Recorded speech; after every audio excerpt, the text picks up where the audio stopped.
Habits of good parents. Tip 1. What you do matters. जो कुछ आप करते हैं अपने बच्चे के सामने वो बहुत जरूरी है. Not for you maybe, but for your child, because children love to copy stuff. They imitate. So whatever you do will be sooner or later imitating. Your child will copy it. No, he or she doesn't know whether it's a good thing or bad. For example, if you smoke a cigarette, someday he will unconsciously pick it up and put it in his lips.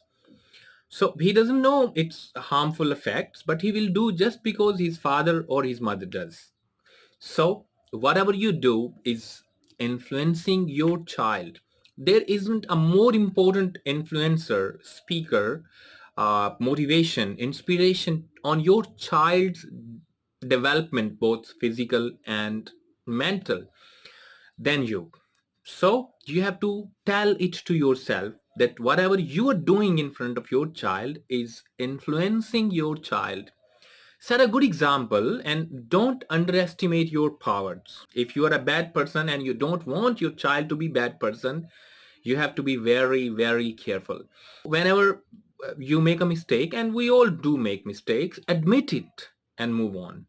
So parents mess up all the time. We know that. हम गलतियां करते हैं उनके सामने.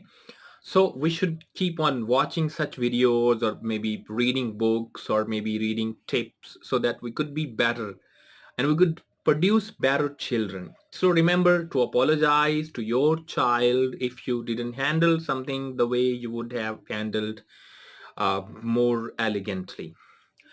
That's it for today. See you next time.